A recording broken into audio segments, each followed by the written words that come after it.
welcome to the Trek Central live stream, our weekly stream where we talk about all things Star Trek. And right now, that's Lower Decks, and that's Lower Decks episode 6 now. So Yes, the Spy Humongous, which Spy is an interesting Humongous. title I name. loved it. But yes, today, as always, I am joined with co-host Dom, and Hello. we have our lovely guest and runner of yeah, I'm sorry. I was going to introduce your channel name, but yes, this is Hi, I'm Eric. Eric. Thank My you. I'm channel sorry. name. Eric, yes, he runs the What Did I Miss channel, which you should check out. But yeah, Thank you. before we get into it, do you want to give a little spiel about your channel? Yeah, sure. First, thank you very much for having me on Trek Central. Thanks I've for been coming on. watching you Yeah. for a long time, so it's even before I had a channel. So it's very cool that you guys invited me on. But yeah, at my channel, what did I miss? I look at a lot of sci-fi, mostly Star Trek, but also I've done the Orville, Matrix, Star Wars stuff like that. But I do a lot, like every week for Lower Decks, I'll do a Easter eggs video. So I'll look at all the Easter eggs and references I can find, and then I ask, if you watch it, let me know in the comments if I missed anything. So it's a good community. You can, if you like, going deep into episodes and stuff like that, going, the stuff behind the stuff you just see. It's a good community for stuff like that. So that's basically what I do on my channel. I look at a lot of like current and upcoming sci-fi stuff like Star Trek. It's a great channel. I think you should Oh, all thank you. check it out. Thank you very much. But yeah, so this week we're going to be talking about episode 6, The Spy Among Us, and I guess we'll start by first impressions. Did you like the episode? What did you like? What didn't you like? If there was anything. Dom, you want to go first? Okay, so this is first impressions. I really like this episode, but I just want to point out a very small detail which I really liked in this episode. So in the, I guess, B plot with Tendi becoming a giant scorpion thing from Emotions, what was a really nice detail I only caught yesterday on one of my rewatches was that at the very beginning of the episode, Boimler trips and spills food on himself, and Tendi starts laughing. And then that's the solution to the problem at the end of the episode when it's the emotions getting the better of her. And it's nice that it ties to, Boimler remembers that Tendi laughed at that slapstick comedy and uses that as the solution. I really enjoyed that. So it's just a little detail that I only picked up on from a rewatch. And that is really cool that you can still rewatch this episode and pick up on those small details. So that was my favorite part of the episode. What about you, Eric? First impressions and favorite part? That's funny that Don brought that up because I caught the same thing on my rewatch. Is that, like you said, right in the beginning, he messes up and that's how he figures it out. Yeah, I mean that's a good, good call out of like just good writing. I really liked the episode. When we were talking earlier, I think I touched on it that I like that it didn't have as many Easter eggs. And I mentioned that my channel is all about Easter eggs, so not having a lot of Easter eggs isn't so good for a video for me. But as an episode, I thought it was really good. It moved along, the whole kind of Pac-led storyline. They brought up I think it was a Ruvian ore, which was brought up earlier in the season. Yeah. And now they, at that time, they said that Riker had said that, or Starfleet Command said that the Pac-leds didn't have the technology to create a bomb from it, and now we find out that they do. So again, like it's kind of moving along, it's bringing up stuff, that they kind of created within this season.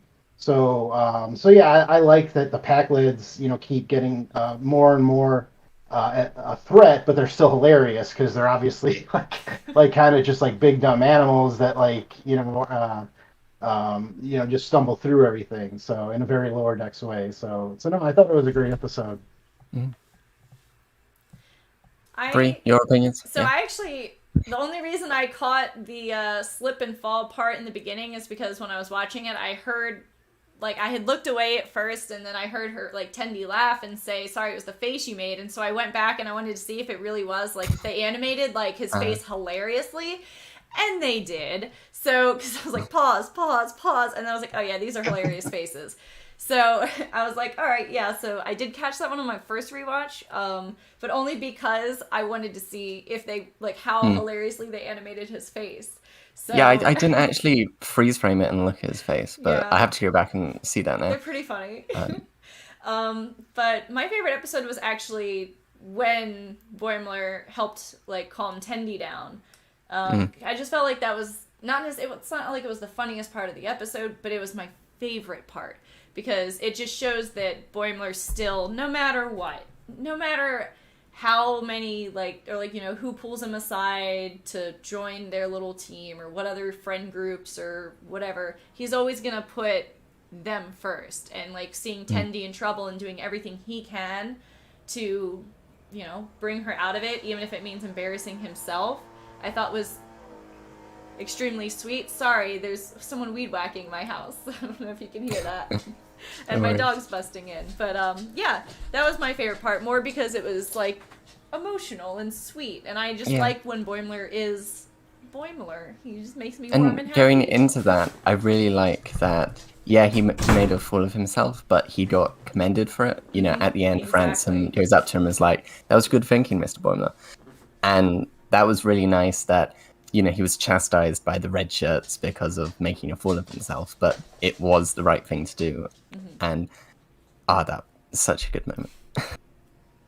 I liked it a lot. Yeah, definitely.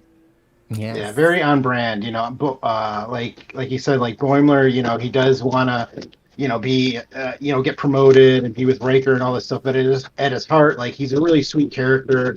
He's loyal to his friends, probably even more loyal now that he understands from Mariner, how it hurt him going away and stuff like that. So again, a lot of good character growth for a silly cartoon. In its second season, these characters are really growing, and you're getting a really good feel for who they are very early on in the show's life. We were talking earlier about how the show really hit the ground running in the first season, and it's building characters, and it's a silly cartoon, but still, it's not like Family Guy where every week, whatever happened last week is thrown out the window. It's just it's same character, same whatever.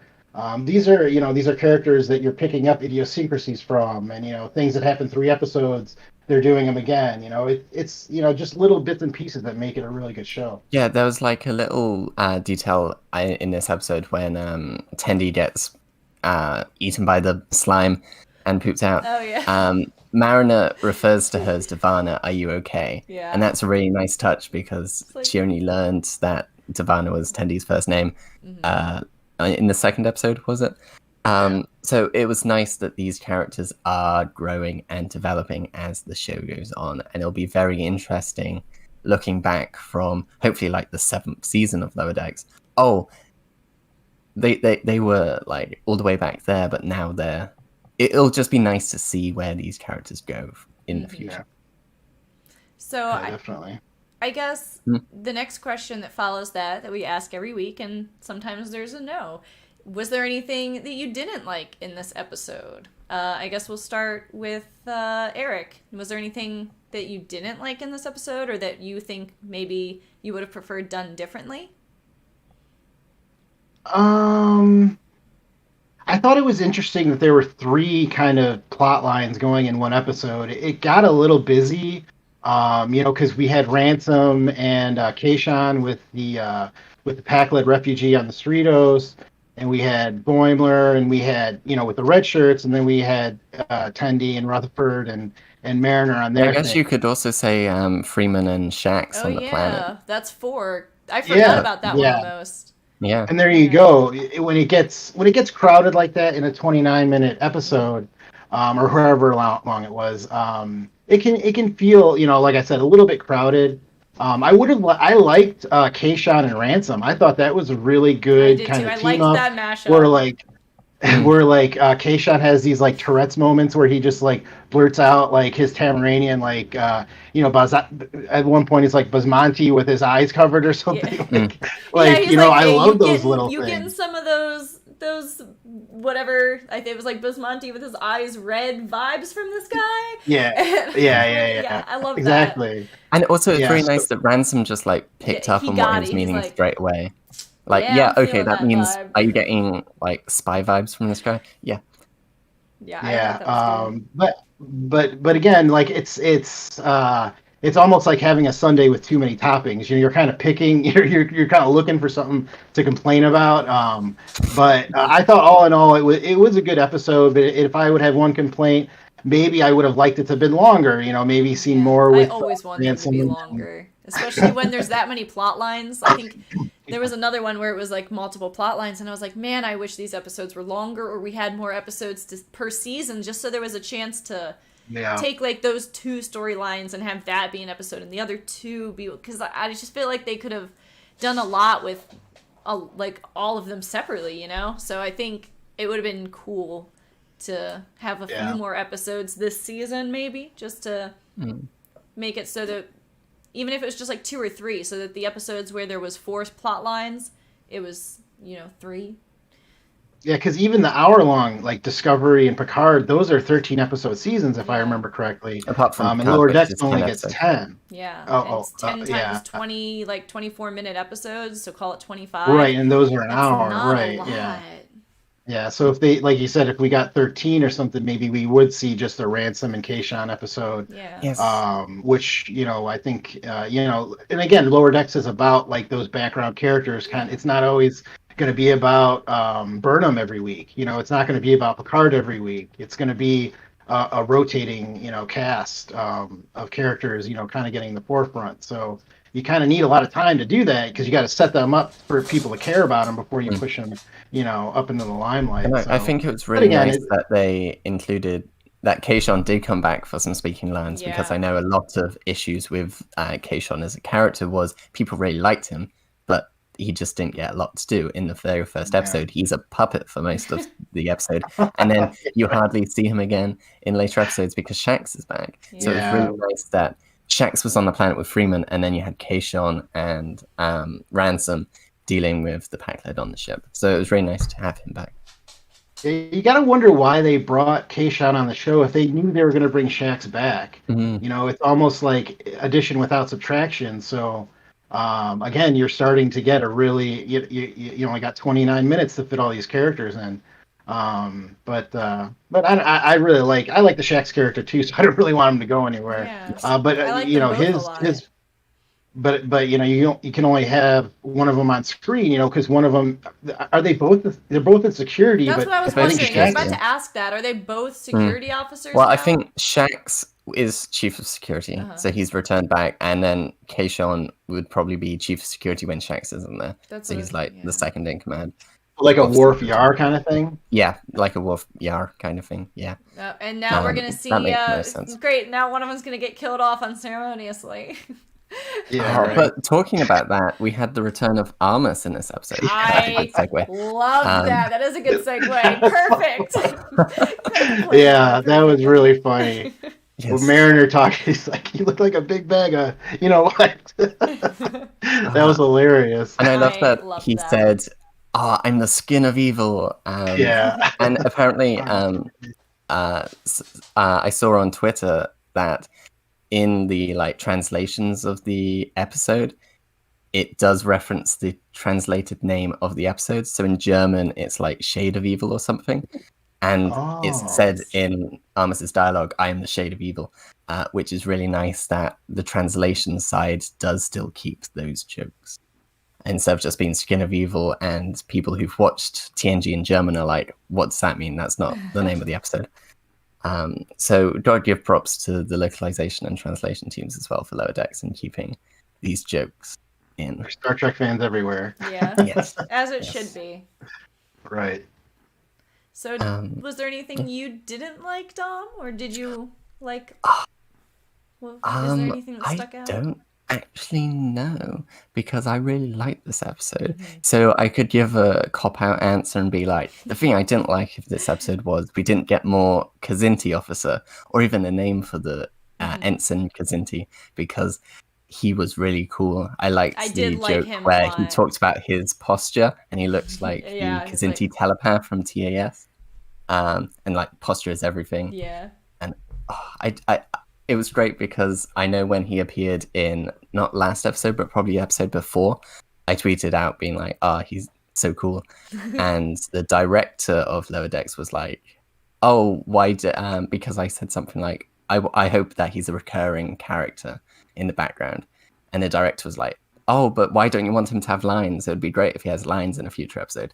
And then he has lines in this episode, so very coy of him. But yeah, I just want more of him. And also, it was great getting some of the other ensigns like Jennifer and I was so Casey happy about in like more a Jennifer being there forefront position. again. Yeah. Mm. There wasn't really anything. Yeah, I couldn't really find anything about the episode I like disliked. Like I said, the closest I could come was the same complaint I'll have every week if I have to find a complaint, and that's I want more time with Lower Decks. Like, I mean, at the end of the day, between either episodes or time, if there's not like if there's nothing to complain about in the episode, that's just gonna be my cop out answer. But that's never gonna change. So I really enjoyed this episode. I thought it was good. I laughed a lot. I thought some of the moments were like really sweet. I really liked the Boimler makeover. I thought that was funny. Yes, and it's really nice because I guess it's like a reference to the fact that during TNG they did have shoulder pads and stuff in their uniform to like pad them out. So it's nice that that's referenced in the show as well.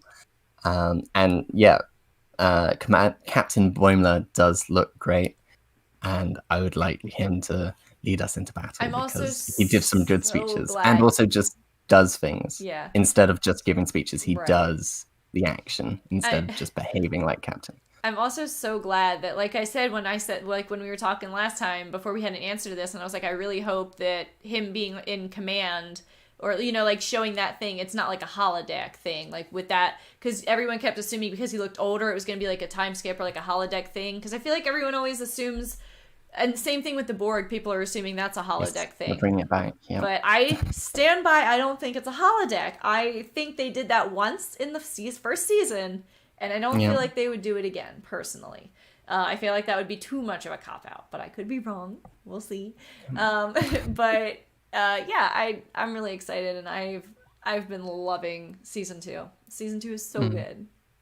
Yeah, and talking about the captain and acting captaincy thing, I really like that.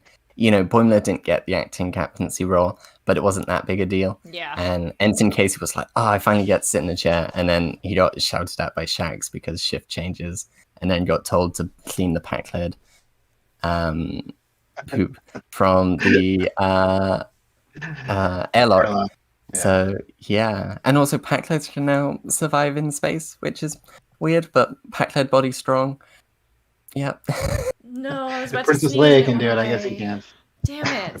I hate that. I was like about to sneeze and it went away at the last second. So I'm like on screen.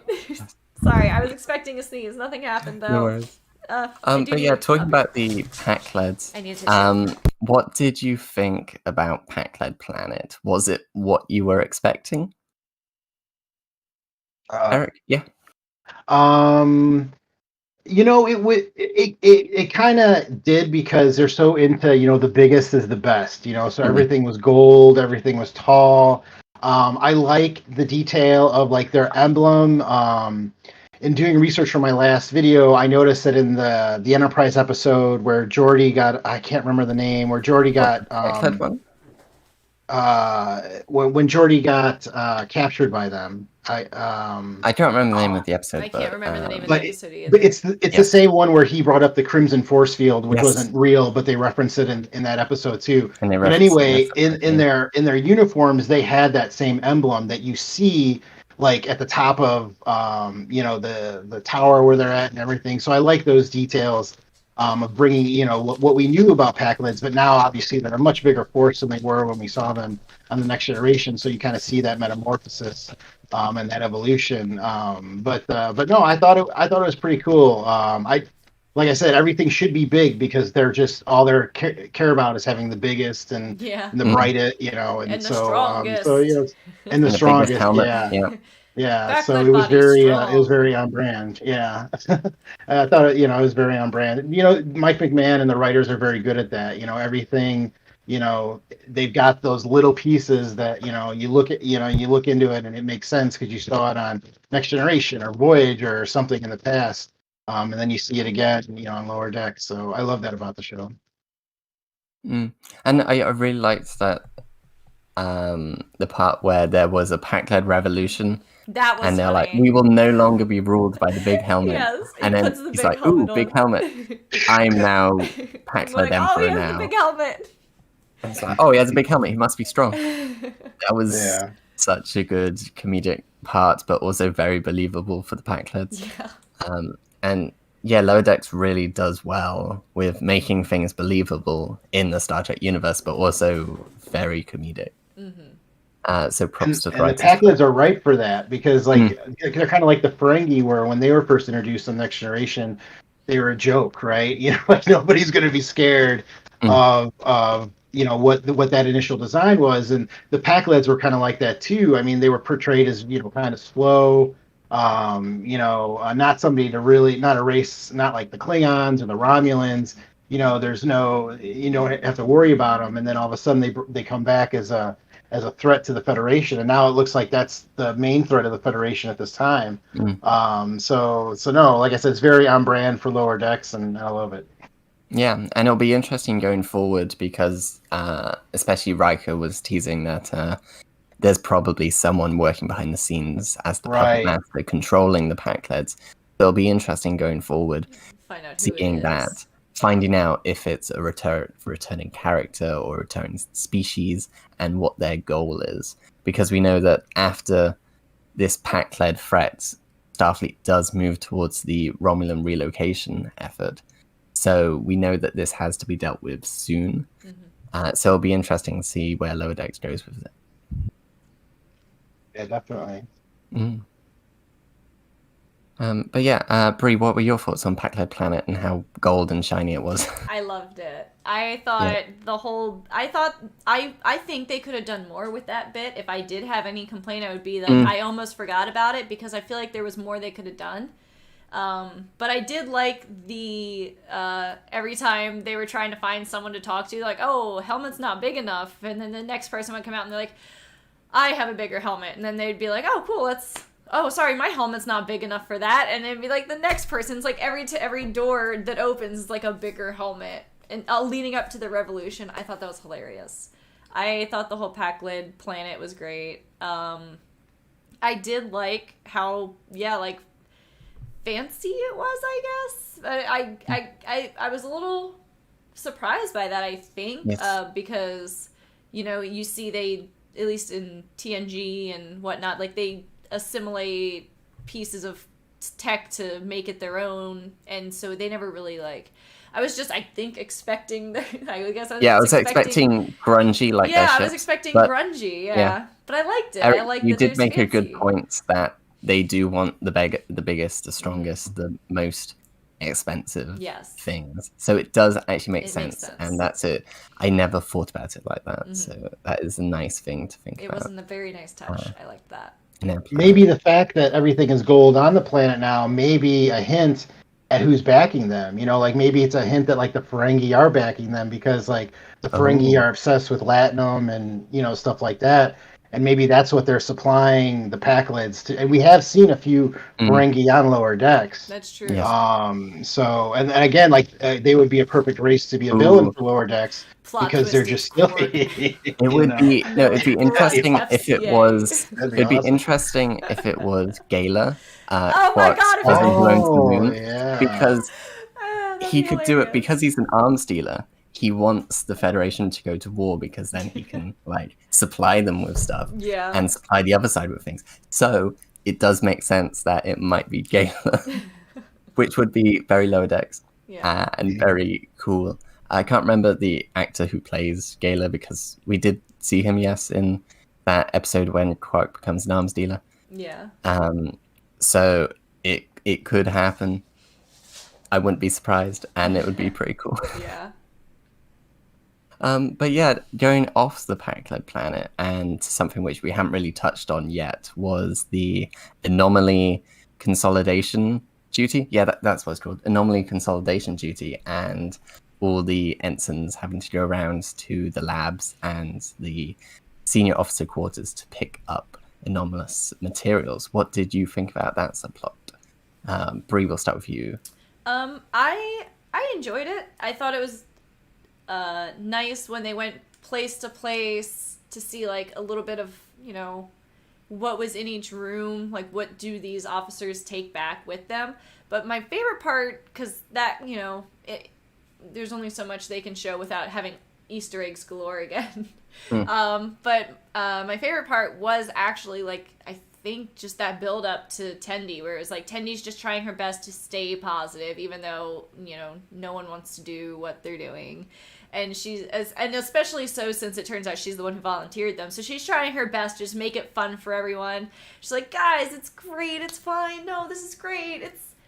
It's gonna go, it's fine. And, you know, no one's having a good time, and then, you know, she ends up getting the worst of it. And it's like, yeah, you know, they find out, you know, she volunteered them for it, but, you know, thinking it would get everyone together, and it backfired a little bit. But I thought it was nice to see because that's who Tendi is. Like, she is the one who wants everyone to like her, to have a good time, to like enjoy just, you know, moments. And there's a lot of, you know, I relate a lot to Tendi with like, I just, you know, I want people to just be happy as often as I can. So it does get like, I guess, exhausting when people are still like, with all of, because you're never going to make everyone happy. Like with all of the effort, people, sometimes it's still not enough, and that can be kind of draining to obviously not to that degree of Tendi turning into like an angry scorpion monster, but yeah. I do like that about her, and I think that's one of the reasons I love Tendi so much, is she's such a positive like character. I love that. Yeah. Yeah, definitely. I think a lot of people can relate to that too. Like, just like you said, you know, of trying to keep everything going, but you see that buildup that you're like, eventually that person's going to crack. Like, you can't keep throwing things at this person and until they turn into a big scorpion, you know. So no, I thought that's a really good point. What I really liked about that plot line was that I kind of think that a lot of times on Lower Decks, Mike McMahon just starts the writing process, you know, with a task. Like, what's something that happens on a starship that the Lower Decks crew would have to do, and kind of build an episode from that. And I envision like he has probably like 10 or 20 on a board, and probably picking up everybody's trash was probably one of them. Mm-hmm. And, you know, he kind of just built this whole plot line from this Lower Decks task of, you know, just mundane picking up trash and making it an interesting plot line.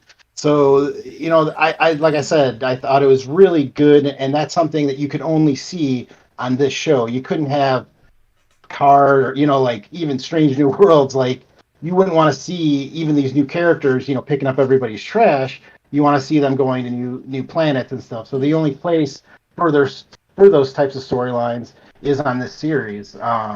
So I mean, that's one of the things I watch the show for. So you know, I like the mundane tasks. It's interesting to me to think of like what happens in, you know, hundreds of years from now, because people are still going to be picking up trash and going to the bathroom, you know. And so, you know, I mean, I don't want to see it every week, but, you know, like just stuff like that I think is funny and interesting, and it's you know, you wouldn't see that on any other Star Trek series but Lower Decks. Yeah, and it like makes sense because seeing all the previous Trek and how many, you know, random things people will bring into their quarters to work on, or just not label things, and you would expect better from such a big organization. But when you take the previous Trek into account, obviously someone has to go into their rooms and find and sort this stuff out.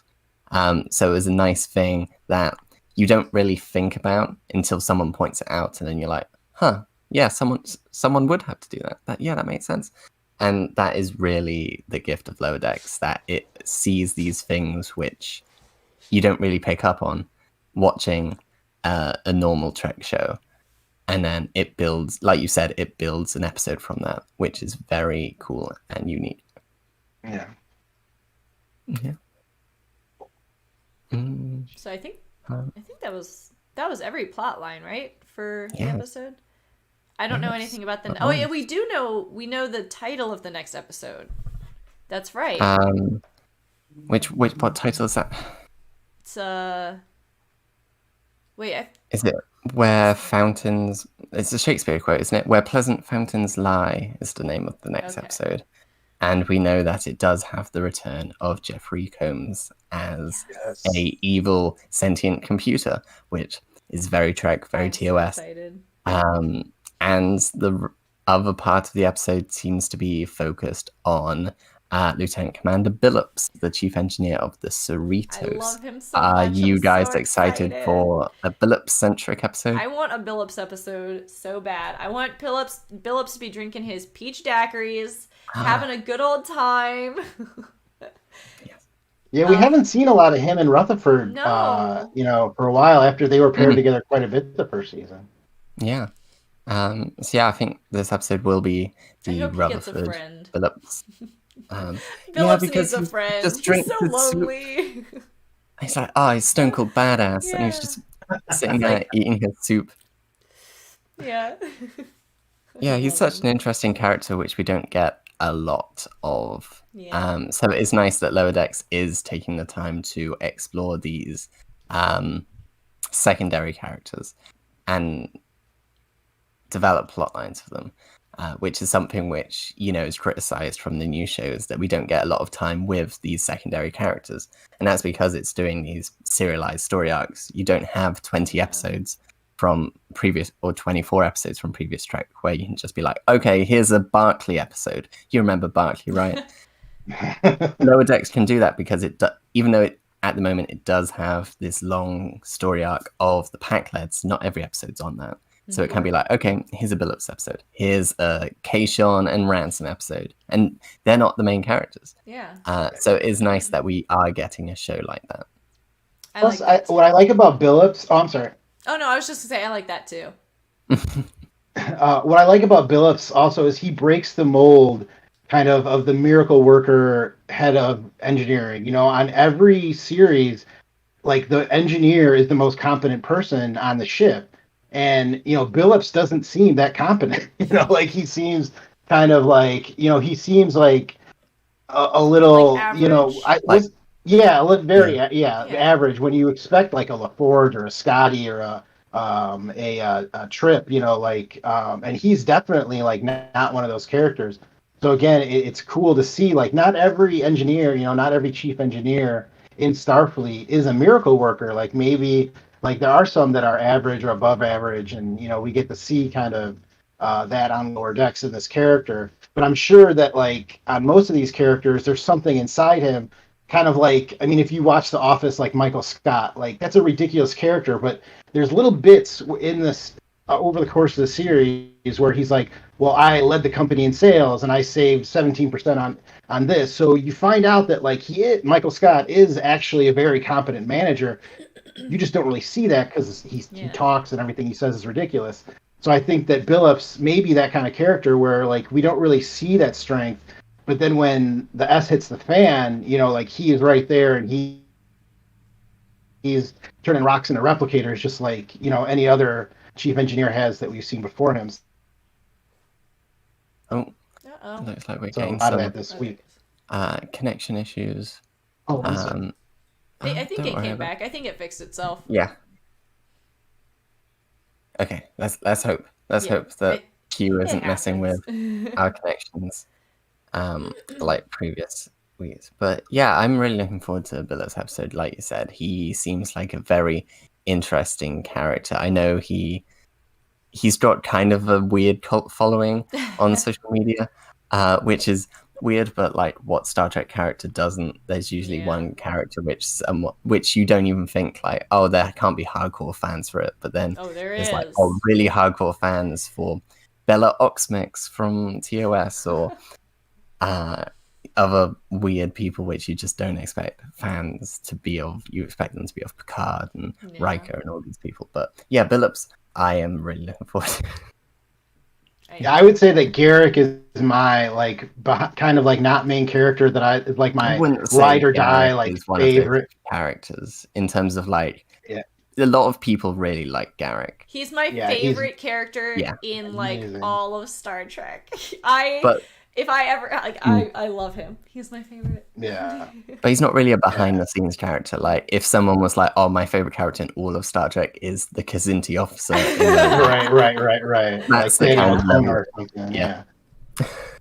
Or like Lower Decks had they had kind of an episode like that where Mariner and Boimler were going back and forth on like who is the biggest badass, and like they brought up like Khan and like that other guy from TNG, Roga Danar and stuff like that. Like Yeah. and Boimler said he was a huge Roga Danar guy, and Mariner's like Roga Danar, But like you're right, like you get the like these fans that are just like really into these like obscure characters. Mm. Yeah, so it'll be interesting to see what they do with Billups, because it looks to be that he's on like a medieval place, a medieval ship, which is interesting. Obviously, we've got a lot of Star Trek episodes where they do flirt with this like medieval style civilization. Yeah. So what that means, I do not know. I've only seen some like pictures of what the next episode is about, so I'm just going from those. And yeah. Yeah, I usually stay away from the upcoming stuff for Mm. next week, so I haven't seen. I did see the title though, and that it's a Shakespeare title, and that's got to be like how many? I mean, there have got to be at least like half a dozen Shakespeare titles, Shakespeare lines as Star Trek episodes. Probably or at yeah. least Like like that's a reoccurring thing. yeah, and then Latin as well. There's a bunch of Yeah. episodes which are just in Latin. But yeah, and then we got Jeffrey Combs' Evil Sentient Computer, which So we said. excited. Yeah. Well, if we're talking about Jeffrey Combs, what's your favorite Jeffrey Combs character? Because there's a lot. Ooh. Who goes first? Who wants to go first? Eric, do you want to go first? Not really. Man. So, that's a tough one. I really like Strand. I mean, because he really like. I kind of look at how that character kind of defines the Andorians, how Quark kind of maybe even redefined the Ferengi. Like just that tough. That I love. General Strand is one of my favorite characters. But Brunt, and Wayun too. Brunt SCA. Yeah, I mean those are Wayun. I mean that yeah, I don't know, because and then Wayun you got to say like which Wayun, Yeah. like I mean because but yeah, I don't know. I'd have to maybe Shran, but I could probably be talked out of that pretty easily. My initial first one was Shran because you're right. He kind of was like the blueprint for Andorians. Unintended. Yeah. And I don't know. I really liked him. I thought he had a good character arc, but I know for a fact that my favorite is 100% Wayun because he's just so. You never know with him. Is it which Wayun are we talking to? Like you said, it's like, is it the Wayun that's gonna be super backstabby? Is it the one who wants to defect? Is it like, And Yeah. I He's really, a perfect politician. yeah, I love him, and he's so like content in his existence being just like, because it's like he doesn't appreciate art. He doesn't really like have like, because that wasn't given to him by the founders, so like he's even lacking Years bad eyes. yeah, he's still, I love him. Yeah, and it's very interesting that they were able to do that with the character where he can play them very differently from having these clones and having it's the experiences which define them. Yeah. And this Wayun went through this experience, so wants to defect, but this Wayun went through a different experience and is very loyal to the Dominion. So It's good for it would have to be shows off Wayun him for as me an as well. actor to be able to like Yes. play clones. and all the clones are somewhat just ever so slightly, maybe not all the time, but like, there's those episodes where, the clones themselves are just different, even though it's the same person and the same character. But yeah, it'll be interesting to see where this sentient computer lies in the Jeffrey Combs ranking of characters. Obviously, well, presumably we'll only get one episode with them. We may get more in a surprising, like, badgy fashion. That would be great. But yeah, it'll be interesting, especially because it seems like a very I am an evil computer, which Jeffrey Combs really hasn't done, because even though you can say Wayun is a villain and a bad guy, he's not really I'm a mustache twirling evil villain. Yeah. I will destroy you. He's just like, yeah, I'm here because I was making the best. Yeah. I was just made to fans. do this. Yeah. So yeah, it will be interesting to see what Combs does bring to this character and really show off his variety of acting talents in different characters. Yeah, I've been wanting him to come back since I think Lower Decks was even announced, because obviously voice acting, you can get anybody back, presumably, even if they're, not doing live acting. So I would have loved to have heard that, like, he was coming back as Brunt, or that's what I was really hoping for, is that, like, we would see him as Brunt or something, because I mean, Shran, that wouldn't add up. I don't know how long Andorians live, but I don't think they live hundreds of years. So really, I think Brunt would be the one that would come back. But to see him in a new character that looks, loosely based on Hal from 2001: Space Odyssey. Yeah. And he, has background, and he's been doing science fiction films for years, the Reanimator series, stuff like that. Yes. So.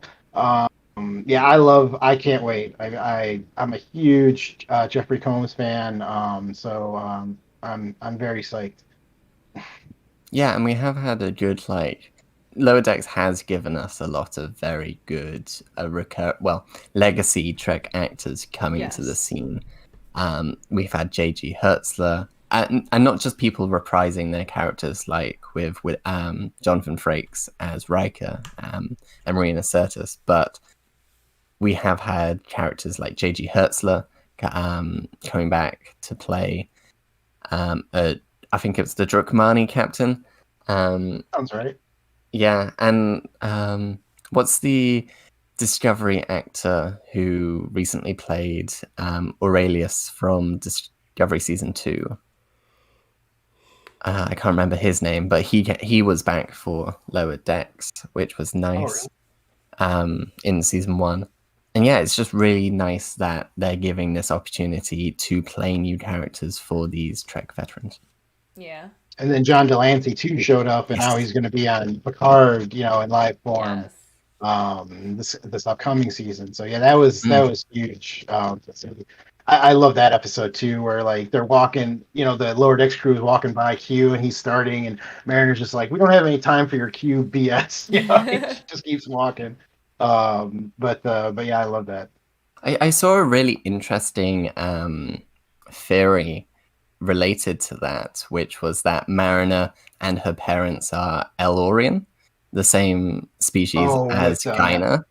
Yeah. And that's why she's been on so many ships. One, that's why she's been on so many ships, and two, that's why she was very much like, we don't have time for you, Q, because as an Elorian, they have a somewhat interesting relationship with the Q, and I really like that theory.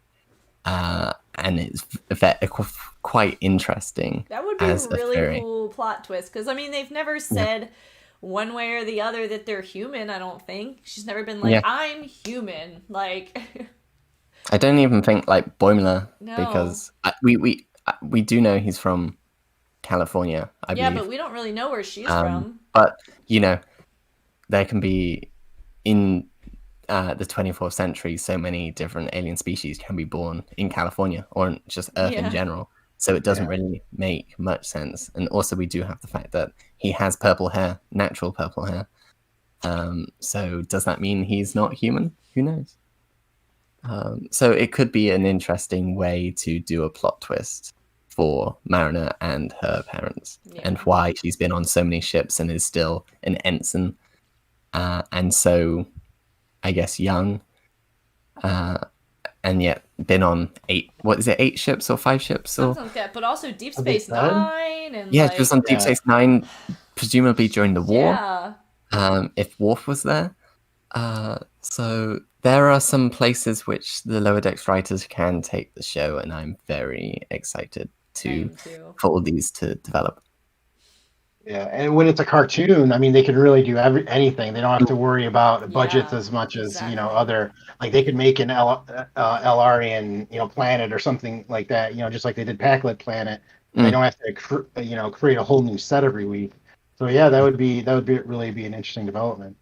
yeah, and it would be very interesting to get that relook into Elorians and Oh yeah. get a colony of Elorians because there's only a couple thousand of them left after the Borg decimated their planet. Mhm. And obviously we have Gyno, we have Soren from Mhm. Generations, so it'd be nice to get more of this very unknown because there's still not a lot known about them. Gyno was on Earth in the 20th century. Yeah. Yeah. Yeah, because of course. So it would be nice that Lower Decks does shed some light on these parts of Trek which other shows have just like left in the darkness. Yeah, definitely. Yeah. Mm, I'm really excited. I think Lower Decks, and I say this like every week, Lower Decks is a great show and it has a lot of leeway to do a lot of stuff. Like, animation allows for that and it's something mm, that hasn't really been here since the animated series, and animation has come so far since the animated series that even just in terms of animation, there's a lot more you can do. mm. So I think it's really nice. I like it. Yeah. And I have to shout out someone in the chat, Yeah. Robnik, who reminds me that there was an I was Elorian just in looking at DSI. that. That's what I was Yeah. about to bring up too. The con artist who makes the probability Mm-hmm. manipulation devices which alter probability and make O'Brien win squash. Because, But yeah, also that was an causes episode of DSI. havoc for like all kinds of stuff. Like Quark loses Oh yeah. business, and he ends up being scammed himself. And that was such a fun episode. I love that episode. Mm, yeah. But Um, I was gonna say before we start wrapping up, I do want to have some time to open up to chat. If anyone had anything, I want to hear from chat. Like, what was chat's favorite part of the episode, or what are you excited for the next episode? Are you excited for um Phillips and Phillips? Jeffrey I wanted to Combs. call. I don't know why I wanted to call. I wanted to say Bigsby so badly for some reason.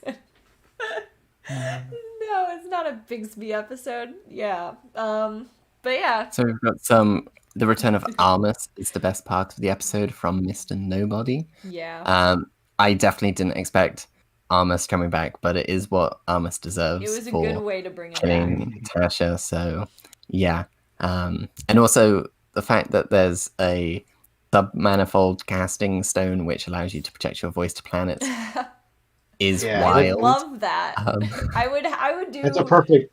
It's a perfect prank tool.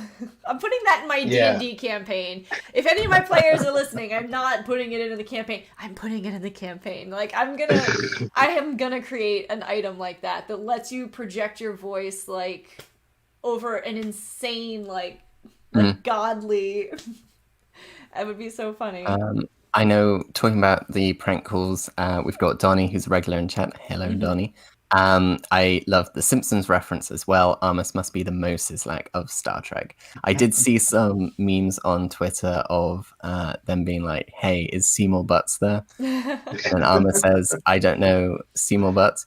I want to Seymour Butts." Yeah. Lower Decks does provide some really good meme material, and I am loving it. Well, again, that's kind of like what we talked about before about how Lower Decks is a fan making a show for fans. Yes. Mike McMahon is a huge, well-known Star Trek fan, so that's why we get those little bits and stuff because he's a fan and he wants to see him just as much as we do. Oh yeah. We've got some people saying, I hope they do more Star Trek series in this type of animation. Yes. What are your thoughts on that? Especially because in the episode where Boimler does return to the Cerritos, he does. People ask, "Oh, what's the Titan like?" And he's like, "Oh, it's a very high stakes ship with a lot of complicated characters, with a lot of twists that'll shatter your thoughts about the universe." And that's very much a we want to make a Riker show. Here's the plot synopsis of what a Riker show would be like. Would you like to see a Riker show in the style of Lower Decks? At least animation-wise, maybe not comedy-wise, but I mean, it can still be comedy-wise with Riker being the crazy jazz-loving dad that we've all grown to love. I think what I'd prefer is kind of like what we're seeing is, you know, you've got the Lower Deck style, you've now got the Prodigy style that's coming out. I want to see a new animation style. Like, there's so many styles of animation nowadays, like, compared to, like I said, the original or the animated series, where there was really only one way to animate a show. And, like, that was your one option. Yeah, it was very Hanna-Barbera. Yes. Oh my god. Yeah, it was the only real way to animate a show was You had Hanna-Barbera and then you had Filmation. They were like the two big animation studios, but they had the same animation style and the same art style. Because there was only one way to do art back then, so, like, animated art. So that's something is now that we have all these mediums for animation, I want to see an expansion, like what they did in the short treks, where there was two different animation styles. Like, I like that. I like to see Star Trek in new light. So I think, yes, I love it animated this way, and I'm really a big fan of the animation for Prodigy, but why not a third? A new style? Going off different animation styles and instead going on to different tones, we do have a message from Rognick in the chat. Would you want a more serious animated series? Well, that may be what we get, right, with Prodigy. I mean, kind of going off what Brie said. And also, I think this was even mentioned in the last episode, how Boimler was telling the red shirts, you know, be your own captain. Don't be Riker. Don't be Janeway. You know, be your own captain. And I think that's kind of the mission statement with the Star Trek franchise right now. You know, if you go down the line, none of the, you know, there's 5 shows, none of them are the same. Yeah. Even the 2 animated shows look like they're going to have, you know, different tones to them. And I think we will get a more serious, well, you never know, because I know it's going to be towards kids. So maybe it won't be as, you know, maybe in some points it'll be more serious. But, you know, you look at, you know, Picard and Discovery and Strange New Worlds, you know, there isn't a lot that is the same about those 3 shows in tone and stuff like that. So I think that's kind of the blueprint of the Star Trek franchise right now. And like Brie said, like, you know, let's see a third kind. Let's see a new kind of captain that's kind of in canon with this universe and can, you know, coexist with this universe. And it doesn't seem foreign, but it is different. It's not, you know, I know Voyager, when Voyager first came out, a lot of people said it was like Next Generation 2.0 just because it was, you know, it was on another ship and, you know, you had similar kind of some similar relationships. And Deep Space Nine was so much different than either of them. So, and I think that's kind of what the franchise is doing now is it's placing its ships so it doesn't have 2 shows that have the same tone and have the same thing. And sometimes you get fans that don't like that, but as a fan of just television and the franchise, I think it's a smart way to go. Yeah, I think it's a really smart way to go because then, you know, if you don't like Lower Decks, then you might like one of the other shows. Right. It's very much like you can choose which one you want and which ones you like and which ones you don't like, and that's perfectly fine. It's not just a standard, this is what Star Trek is. And if you don't like that it's not for you. Right. But now that it's, I don't like how Discovery does it. I may like how Lower Decks does it. So it is very smart, and I really like it. It is a buffet table where you can just pick where you want to eat and what you want to eat and how much of it. You know, you can just binge all of 3 seasons of Discovery, or you can just watch, you know, a couple of episodes of Lower Decks, and both are equally valid. And I really like that. We do have a question from Fun Will Now Commence saying, I would like, well, not a question, statement. I would like to see an animated series in the style of TAS, so Hanna-Barbera style, with different storylines and characters from the other shows. What do you think about that? In I terms of think returning to that style.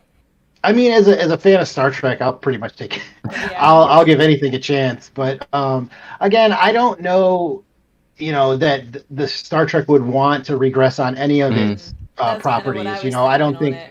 I don't think they would put anybody on a Galaxy starship. I don't think. I think that. I mean, I guess they just did Boimler for a second on the bridge of the last one, but we're seeing new ships. We're seeing the Pac-leds. It's not the Klingons in every series. That's the adversary, because it's a huge universe. So why not use it? And as far as like going back to the animated series, unless you're going to continue those stories, that might be interesting. Like to have a short trek, or to have a few or a mini series or something with, because they have mentioned Spock and Kirk's first year. Like maybe do something with that. Wasn't there supposed to be a But make show it. out like forever ago that was rumored? I'm talking years and years. It was like Star Trek Academy or something that Yep. was going to Yeah, I be remember hearing about Spock and Kirk, but like it was literally Well, just like an idea. I don't know if it was meant to be Spock and Oh, Kirk, okay. but there I was meant heard to be a rumor Starfleet Academy I heard show. rumor it was going to be the same And era as Spock and Kirk, well, so it that could there was be, going to yeah. be like some. What is really fascinating, though, is, which still boggles my mind, is that Tilly and Kirk were in the same year at the Academy. And that is That does wild. boggle my noggin, actually. Yeah. But yeah, and the idea of an Academy show was brought up again by Alex Kurtzman at Star Trek Day. So it does look like that is on the back It'd be really burner. nice to do an academy. Like I was excited when they first started, like when the rumor was talked about, because I was like something different. Like it's like how DS9 was on a space station. This was at the academy. I'm like, I hear people talk all the time about wanting to do something different other than just being on a starship, like exploring other stories in Star Trek. And sometimes, I mean, people sometimes I'll see people say like, not necessarily Starfleet stories. But I think if we are going to do Starfleet stories, something like the Academy would be really cool. And before we wrap up, I just want to get in some last comments from the chat. Donnie says that he wants to see the Enterprise E in lower decks, whether under Picard's captaincy or Worf's, which would be great. I think it would be cool to Worf. We've got Chuck saying, what about an animated miniseries that explores Cisco's life and adventures through time after DS9? I need answers. We all need answers about Cisco and need more Cisco. Yeah. What if type show from Marvel. I see that has been around on Twitter. People being like, oh, well, if there was a Star Trek what if, what would you like? And it's like, oh, what if Q never sent them to the Borg? That would be really cool. All these wild ideas. And it basically be Tapestry, right? Like a TNG episode Tapestry, like just a mini series like there that. There was even like Futurama's done episodes like that. They do specific episodes. There's like 3 or 4 of them they've done where they use like a what if machine basically, and to look back and see what happens if, and every character had like a what if moment, and they've done 2 or 3 like that. So I think that would be really cool. It's a very interesting and cool way. Obviously, we can say like one of the biggest what ifs in Star Trek is the Kelvin timeline.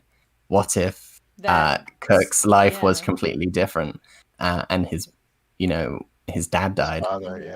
That, if you think about it as that is Star Trek what if, that's really cool. But yeah. And then finally from Belinda, I would like Phlox and the Entarans in lower decks. We did get some Denobulan in. Was it last episode or the episode before? Yeah, 2 episodes, because last episode episode was 4. It was the Starbase one, yes. So, we did see some Denobulans, and whether Phlox is alive, we don't really know the lifespan of Denobulans. I don't know if they can last 200 plus years until lower decks, but it would be great seeing Phlox, even if it's in Strange New World. That would be great. I think that's all we have time for today. So, before we head out, Eric, do you want to give your spiel again, just in case anyone wasn't here in the beginning, and they can learn about your lovely channel and all that you do? Thank you. Definitely thank you. And again, thanks both of you once again, and the channel, Trek Central. I've been a big fan for a long time, so it means a lot to me that you guys reached out and we got a chance to talk. But so for my channel, what did I miss? I do Easter egg videos, I do reference videos, I do videos about sci-fi news. I'll have a video out either tomorrow or the next day about all the Easter eggs of the latest Lower Decks episode. Mm. And every week, when there's live stuff on, I do it. So if you like, stuff like that, looking behind the curtain, check out my channel called What Did I Miss? You can search WDIM. If you search What Did I Miss, you'll probably come up with a lot of Hamilton stuff. But yeah, just search WDIM Sci-Fi, and yeah, I'd love to see you there. Leave a comment, say hi, and I'll try and get back to you. Thank you so much for coming on the show. Yes, I enjoy your channel a lot, and I'm sure everyone on this channel will too. Yes. So check it out. And I enjoyed our conversations this week. It was a good episode, and I am super excited to see what tonight's/tomorrow's episode entails. And again, as always, thank you to the chat for stopping by and talking with us during this lovely weekly session of Star Trek. But until next week, I will see you all then, and we will be with a new guest talking about episode 7, which is our Where pleasant fountains lie. yes, that one, which I will not remember the name of. But yeah, so we will see you all next week, and until then, live long and prosper.